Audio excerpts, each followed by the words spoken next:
Welcome to a Man and a Woman's Field podcast. I am your host, Brogan Burns.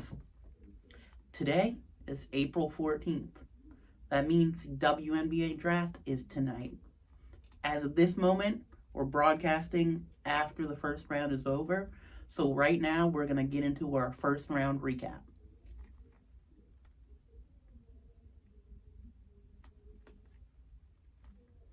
First on the clock in today's draft were the Dallas Wings. And I think it's pretty obvious where they went with this pick. They went with Paige Beckers, the UConn legend, basically. It was the right pick. I think this is the pick anyone would have made at that position, not just from a talent standpoint, but from a financial perspective. She's going to be one of your best players as soon as she jumps on the field. And she's going to bring in a lot of money. Already, Dallas is playing a game against Indiana and Caitlin Clark in the American Airlines Center, if I'm not mistaken. And with this addition, I think they're going to have a couple more games flexed to the American Airlines Arena. So overall, this is one of the better picks of the draft. I think you couldn't go any other way with this pick as Dallas. So I got to give it to them. They did what they wanted to with this pick, and they did what was needed.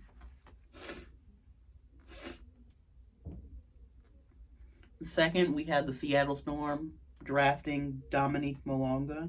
This is a player I really thought they were going to draft right here. A really pro-ready player. Player I thought was the most pro-ready in the draft. So I think this was the obvious choice for them as well. I don't think you wanted to go anywhere else. They've been searching for a bigger center type player since Stewart left, and I think they found it in Malonga. And I just hope that it works out for them because she's one of the best, most pro-ready players in this draft, and she's one of the best international players I think we've ever seen at the ranks of the WNBA. And then after Malonga, we had the Mystics for the first of their 3 picks. And again, I think they went with the obvious choice. The one I thought they'd pick was Citron. Just a big stretch guard that can do about anything for you.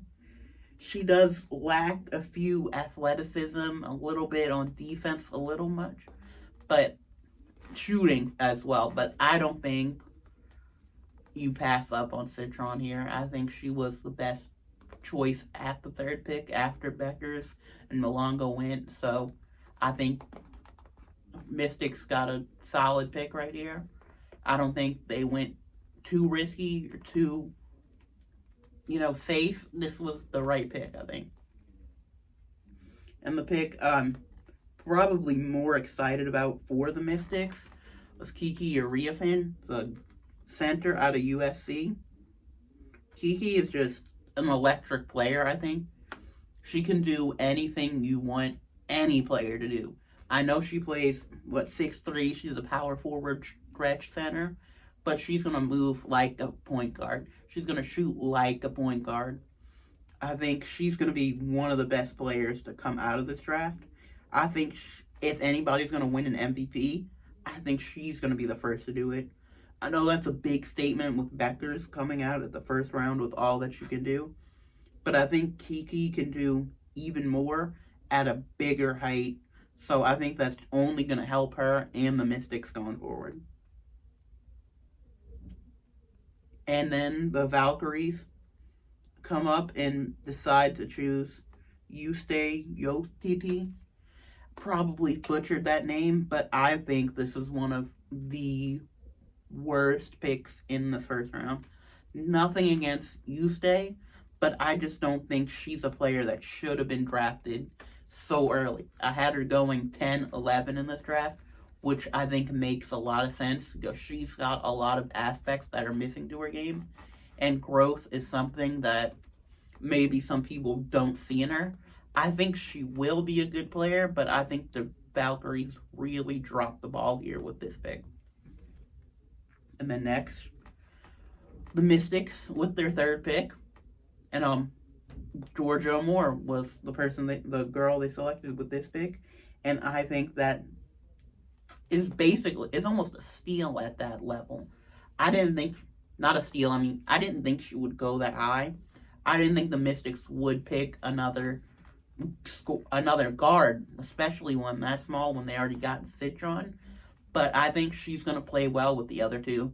I think Washington got three separate players right here. Three separate positions. I know Citron's listed as a guard, plays point guard, but I think she's going to be in that guard position, that forward position. And then you got Kiki that's going to be playing the power forward, center position. And then you got Amore that's going to be your actual point guard. She's a Chris Paul type player. She plays the game like a point guard. She's going to pass it. She's able to score. She's not going to try to score more than she needs to. She's going to get the game going. She's going to get two shots. She's going to create chances. She's going to score when she needs to. I think this is a great asset. I think this pick is what's going to put the Mystics over the top next season. This might result in them making the playoffs, making a run in the playoffs. So I think this may be one of the best picks in the draft so far. I'm going to let this load.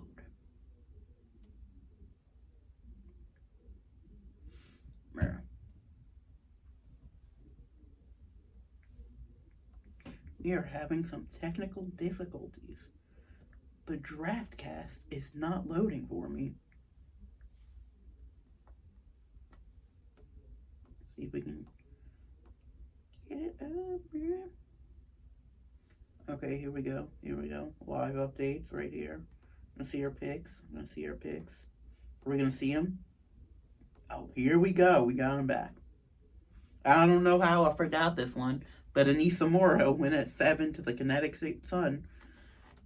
Trade with Phoenix earlier in the year to get them the 7th pick. But I think this is a steal right here. I think I had Anissa going to the Valkyries, and obviously, like I said earlier, I think the Valkyries dropped the ball. But the Sun is getting a good player in Morrow, a dominant defensive player that can also finish at the rim. This is just a great pick for the Sun. I think she fell in their laps right here, and they kind of had to go with it. So I think overall, good pick for the Sun. I think she's going to do some good things in her first season. I think the WNBA is going to hit her a little harder than she expected, but I think she's going to come out on top just fine. I could see her scoring 10 a night, maybe getting 8 to 10 rebounds, maybe less if she gets a little bit hit harder than what she'd like. But I think this is going to be a solid rookie pick that's really going to help the team. I don't know if she's going to start every game, but I think she has a chance to obviously come off the bench and maybe start a few games for the Sun this season. I think it's just a great pick for them. And then with their second pick at 8, the Kinetic Sun went with Sanaya Rivers, the guard out of NC State. This is one of the best defensive prospects you're going to see out of NCAA, college, international ball. I don't think there's any way around that. You can't really say she's not that great. Her offense, her shooting, maybe she needs to work on that. But in transition, on offense, on defense, she can make that pass. She can take that ball. She can force a turnover. There's nothing she can't do on defense. She's going to need to work on the offense a little bit. I mean, a little bit more than a little bit, but she has all the aspects of a great defender that you want. I don't see any reason the Sun should have went with anyone else. I think this was the perfect pick. I think for her and the Sun, at 8, I don't think she was going to go much higher. I don't think she would have went any higher than that. So I think this was one of the perfect picks this year. I think they got it right here. And then the Sparks. I was a little confused by what the Sparks did here, picking up Barker. I knew they were going to pick a point guard, but I thought it was going to be Van Lith or Amore. Obviously, Amore came down a little earlier than expected, but Van Lith was still there, and I don't understand why they didn't pick her. I don't know too much about Parker, so we're gonna look at her stats right now. So we're gonna see what she is. What is she about? Okay, so Parker, probably a better scorer than Van Lith. Better rebounder, it looks like. The assists aren't as high. Honestly, this isn't a terrible pick, but when you had Van Lith, who really led that TCU team to almost the brink of greatness, she got to the Elite Eight, really close to the Final Four. I don't see why they would skip her right here. I do think Barker is going to be a good player. I just don't think she has the chance creation that Haley Van Lith had. So I think you got a big player down low with Brink, who's probably going to be able to score, who can rebound at a high level. I think you needed more somebody who was going to be able to pass to her more than a scorer. But if you have two scoring assets on your team, that's not going to hurt, but they're going to have to find somebody that's going to be a great assister, obviously to Brink and even to Barker now. We're going to have to see how she plays,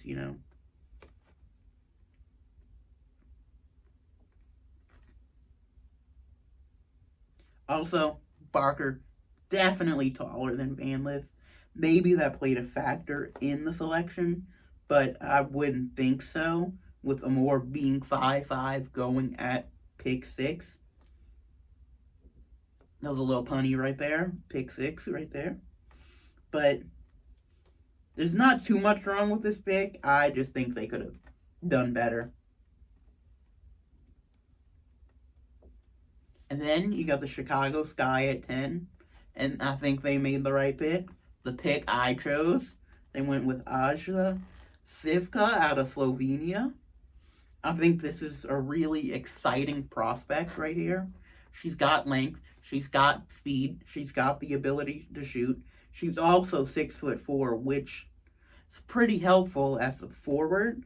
I think she could even go down to guard if you want to play a taller lineup as Chicago. I know you've got Angel Reese already at the forward position. So if you want to start Sivka, I think you could at guard. I think she's got a bit of learning. Maybe not going to start this year. She's going to come off the bench, though, definitely. But I'm looking for her to kind of train this season, really work on those fundamentals. I know she's got a great shot. The thing about worry about her is her strength. She's going to need to get into the workout, the gym. She's going to need to condition. And the other thing is just how she moves. It's a little bit awkward. I think that's something you need to work on. I think that's something that's going to come pretty easily once you get in the WNBA ranks. They're going to focus on the little things, and I think that's really going to help her in the long run. So in 2-3 years, maybe, I could see her being a starter, maybe an all-star caliber player. And then Chicago made a trade with Minnesota for the 11th pick. And guess who they got? Haley Van Lith. This right here, I think, is the steal of the draft. I think she could have went at 6. She could have went to the Mystics. She could have went to the Valkyries. She could have went to the Sun. But obviously it didn't work out in that order. But she's drafted. She's going to be an asset to the Chicago Sky team. This isn't a player they thought they would get. And I think that's a little bit for the reason about that trade. They were looking to get a guard. I thought they were going to get Ustay down here somewhere. Obviously, the Lynx were taking this pick, but I think Ustay was going to fall at 11 to the Lynx, but instead it's Van Lith at 11. Like I said, a shorter guard, but she's a born leader, I think. At her time at LSU, where she was kind of a backup, she wasn't that main leader, and that really hurt her game. But you look back to Louisville, then you look ahead to TCU, she really led those teams. She was one of the biggest reasons they made the Elite Eight. And with Louisville, she stayed there for 3 years. she kind of built what that program was a little bit. And I think you're gonna see that when she's on the court. You also saw that at TCU, and you saw that she needs to be that leader when she was at LSU, and kind of not doing too well. And then our last pick, the 11th pick, to the Dallas Wings, was Asia James, out of North Carolina. Yeah. Pull up her stats right here. It's one player I didn't look too much at in the pre-draft phase when I was doing my predictions, but she ended up in the first round. I think this is a solid pick. She's a scorer. She can rebound. Not the best rebounder for a guard, but she can. I think the only issue right here with her is her assists. She's only got 2.2 per game. Maybe she wasn't the lead passer on the team, but you do want to see that number improve, especially once she gets to a higher level. Her three-point shooting, not terrible, 33%, just a bit above average. Her field goal percent, 44, which is an improvement from 40 and 23 and 41 and 24. So she's been steadily improving her game. The only thing maybe that she needs to fix a little bit is her free throw percentage. And her turnovers to the game isn't great. You don't really want to see that out of your guard. But this is definitely a first round talent. I don't think the Wings should have went with a guard right here. I think you want to go with a bigger player to kind of contrast with Beckers. But I think you want a 1-2 duo. This might be the way to go. I don't think she's not as good as Beckers. She might not even be starting for a while. But I think if you put her in there, it might be a nice 1-2 scoring punch. I mean, 17.9 points per game this year. It's not bad. You want that scoring out of a first round pick. So I think this is not a bad pick. It's definitely not the worst pick of the draft. But I think if this is who they wanted to go with, I think the front office was looking where they wanted to, and this is who they got. Maybe she was the best player in the draft. Maybe this was a tactical decision. But either way, I mean, the Wings obviously knocked it out the park with Beckers, so I don't think we're going to focus too much on this pick right here. And before we end this today, I want to look at the best dressed players from today. I think my number one best dressed player from the draft was Kiki Ariafin. She had this really shiny gold dress. I want to say there was tassels hanging from it. I think it was just all around. It was a stunning dress, honestly. I know I don't focus too much on fashion, but that's one that really caught my eye. And I think that's the personality, player she is. She's going to shine for you. She's going to be golden. I think that's really what you want out of a player. And I do have Sarah Ashley Barker right here. I can't remember what she wore for the life of me, but I want to say it was a blue kind of toned down dress, kind of crop dress. I think it was a pretty sleek look. I think that's why I went with it, just probably because of the color. I don't think there were too many good dresses today, but she was one of them. I also think I have to throw Sonia Citron in there as an honorable mention. I know she had the kind of V-neck tux on and the hair up.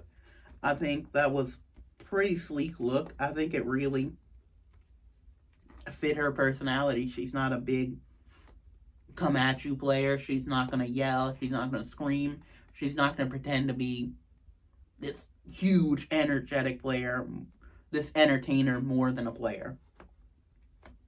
And with third, I'm going to go Haley Van Lith. And I think this is just because I like shiny dresses. She had a black dress, kind of meshy texture, but it had glitter in it, and it was just sparkling the whole time she was on camera. And that's Haley Van Lith. She's obviously Sports Illustrated swimsuit model now. She's gonna show up, and show out when it comes to dressing. So I think those three did really well, and add Citron into the mix just because it was like a sleek, more toned down, but also fashionable design. The only, let's say, faux pas I thought was Sanaya Rivers. I do not think that was a good fit. I mean, you had the one arm completely covered, the other arm sleeve was completely cut out, her arms out. It's kind of tied up right here. It's just all around. When I see stuff like that, I think I don't know fashion. I probably don't know fashion either way, but seeing stuff like that really makes me question what fashion is and if I'm doing something wrong. And before we leave, I'm going to get into my draft grades. I'm going to put the Valkyries with a 60 out of 100. I just think Tuesday was a reach right here. I don't know why. I guess the coach had some kind of relationship in European basketball with her, if I'm not mistaken. But I know she can score, but I don't think the rest of her game is there yet. I think she could have dropped to the second round, honestly. She could have fell to 11. I think this is just straight up a reach for them. And then I have the Sparks around a 77. They didn't go with the player I wanted them to go with, Haley Van Lith. I really wanted them to have a more, but that's not my fault. Van Lith was there and they didn't pick her. I mean, you do get a great scorer in Barker. Probably a good rebounder too. I just think she wasn't the best pick they could have had. I think Haley Van Lith going only a couple picks later. I think they dropped the ball here too. Storm an 82. These are just first round grades, by the way. I'm going to give the Storm an 82. I think there's something really special about Malonga, but I don't think the Storm needed too much here. I didn't knock it out the park. They just picked what was there for them. And obviously one of the best pro-ready players. I would give Malonga probably a grade of a 90 of a prospect this year. But I think the Storm, it's not going to be a knocked out of the park pick. If they would have somehow gotten Beckers, that would have been like a 98. And then the Sky, I had them at 85. I'd kind of put them interchangeable with the Wings, even though I grade the Wings an 87. But the Sky got a really exciting prospect in Aja Sivka, a very talented, athletic individual that's going to, I think, will work hard. She's going to steal the ball. She might not get too many rebounds, but she's a good prospect. And then you had Van Lith, the next pick, which was quite the steal. I think you knock out two pretty big needs for the Sky right here. A backup forward, who could also be a guard, and then Haley Van Lith, who is a true point guard. You get two great players right here. And I'm a little happy. I'm happy with them for drafting Sivka, because that was my only late pick that I got right so far. And then the Wings, like I said, Asia James was a decent pick, probably the best at where they were picking. I don't know if it's the best for their team in general, but you get Paige Beckers, which is knocking it out the park, obviously. So I'm going to leave them with an 87. And a little bit of a surprise here, I've got the Sun with a 90. The Sun did a great job. They got a very dominant player in Morrow. And then they got a defensive superstar in Sanaya Rivers. I think these two are going to, on defense, this is going to be a hard team to stop. Teams are going to be flustered, frustrated throughout the games. They're going to miss shots. They're not going to get those offensive rebounds. Morrow's going to clean that up. And if they're trying for long shots, one-on-ones, I think Sanaya Rivers is just going to almost shut them down completely. I think this was a great draft for the Sun. And finally, the Mystics. I'm going to give them the highest grade of the draft, the first round. First round grades, again, just to be clear. I'm going to give them a 95. Georgia Moore was a great pick. Kiki Riafin, great pick. Sonia Citron, good pick. I think you've got 3 starters right in there. And like I said earlier, you're knocking out all 3 positions, even though Citron is looked at as a guard most of the time. She can stretch into a forward. And then Kiki Riafin can play almost any position on the court. I would have her guarding the bigger players, but obviously you want that out of your bigger player. Citron or Moore aren't going to be able to guard people that are 6'3", 6'4". They're going to have Kiki on them. But if you ever need to switch her off or you want to play a bigger style of ball, she can guard a guard. She can guard a forward. She can guard a center. Whatever you want her to do on defense, I think she has the ability to. And her shooting is going to improve drastically, I think, even though it's already really good. But if she puts that shooting together, this is going to be the best pick in this draft, in my opinion. That's all we have for this draft, first round draft recap. Remember, only first round. Tomorrow or later in the week, we're going to get into the full draft recap. Got to do some research to make sure I get some quality content out. But other than that, I appreciate the listen. Thanks for taking the time out of your day to listen, and I hope you come back for the next episode. Thank you.